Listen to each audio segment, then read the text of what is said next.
Good day, Nigerians. Good day, Africa. Solidarity forever.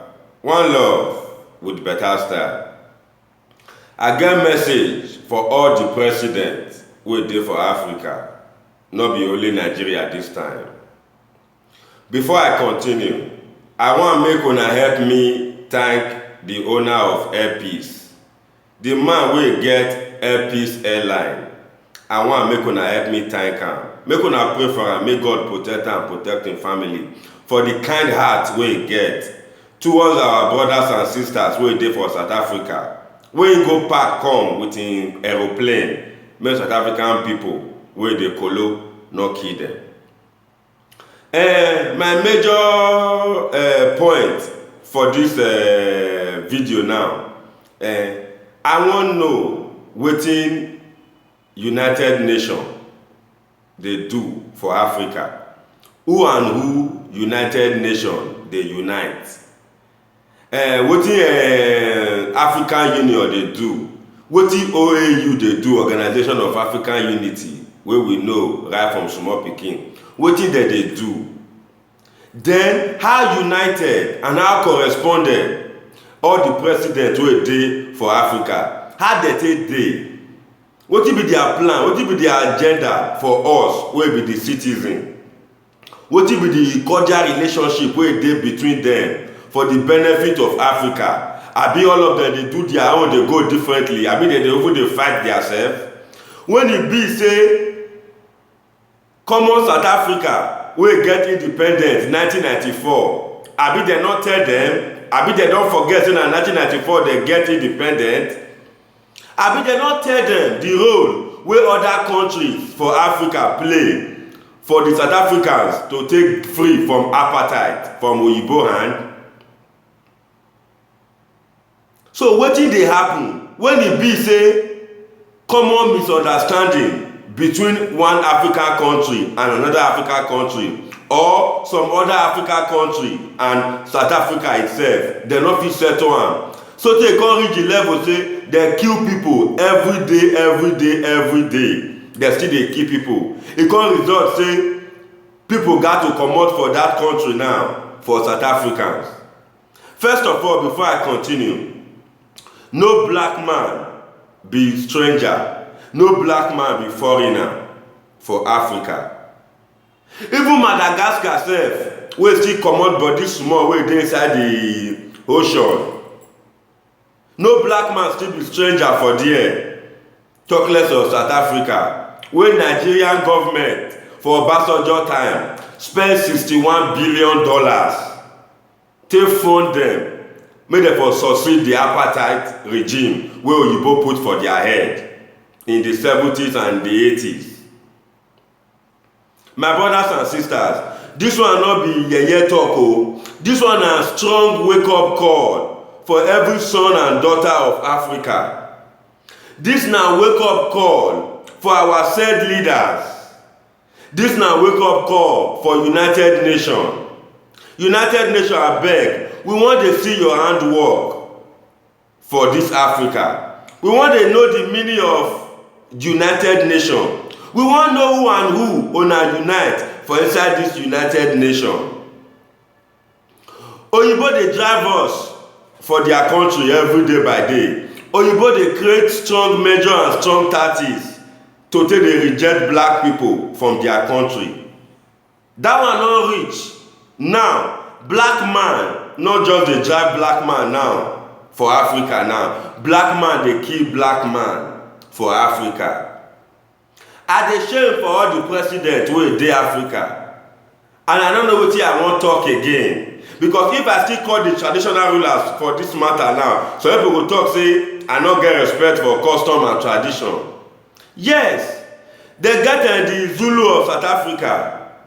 We get other kings for Nigeria. We get kings for Gabon. We get king for Sierra Leone. We get king for Ghana. We get king for Egypt. All these people no dey do meeting within themselves. All these people no dey hold meeting to see how Africa go take move forward. All these presidents no dey hold meeting to see how they go take move our life forward, take move the economy forward. and take move infrastructure, move technology. See Gambia for here now, about 6 months ago now, the Chinese government don take over Gambia police force. The Chinese government don still take over another major institute for Gambia out of borrowing of money, collecting loan. E come be like say we dey by ourselves, dey carry ourselves go back to slavery regime. I no come here come abuse anybody. I no come here come claim right. No be me no pass. But I wan make we open our eye well. I wan make we shine our eye. Things dey happen every day to our land, to our style, to our fundamental human rights as black people, as Africans. Not just for Oyibo land now, for African soil. This thing dey pain me well well. And I don't know how e dey do you wey dey listen to me now. But the earlier the better. The earlier we unite, the better for us. Because this South African matter now of xenophobia issue, it make me believe, it clear my doubt say Africa no dey united in any way and in any form.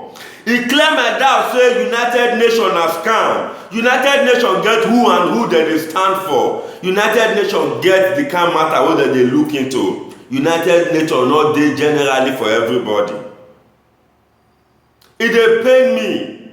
Na the president or any president wey emerge from Nigeria, na he suppose to dey control the whole of Africa. We not just be giant of Africa for nothing. We not just get over 200 million population for nothing.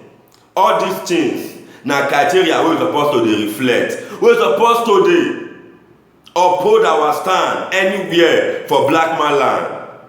But reverse is the case. Because say our ministers, our senators, our governor, and even some of our presidents, right from time come reach today, no know theirself. Now make another African country dey fall Nigeria hand. And not just dey fall Nigeria hand now, they dey fall other Africa hands every day. The United Nations keep quiet.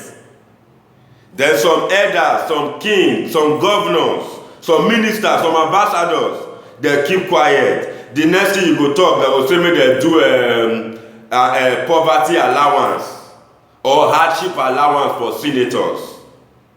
Then see people now wey don come back to Nigeria now because of this xenophobia now. How they want to survive? The federal government dey talk say make they give them for inside traders money. Na 30,000 person wanted dey live in life. Na 30,000 people wey come from South Africa wey get businesses wey they don born, wey they don crumble, wanted dey live their life. Even the people, the returnee wey come from Libya since about 8 months ago or even a year ago, wetin dem don do for them? So dem even frustrate, go to armed robbery, go to prostitution, go different negative thing just to survive. The senators dey look for hardship allowance. Senators wey don dey collect 15 million every month before still dey look for hardship allowance. Abeg, make una dey fear God. Make una dey fear God, Nigerian leaders, African leaders, make una dey fear God.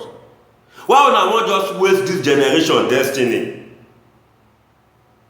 I no put water for mouth talk am.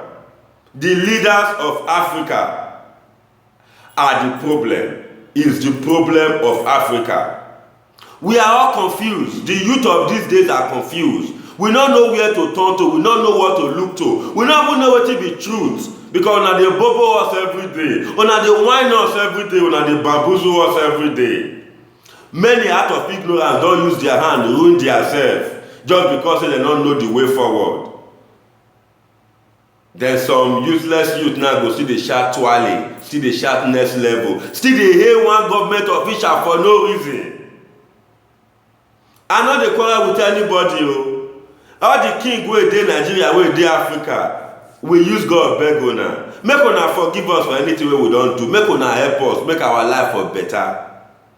Once again, I thank the owner of Air Peace, and make una join me thank am, pray for your family.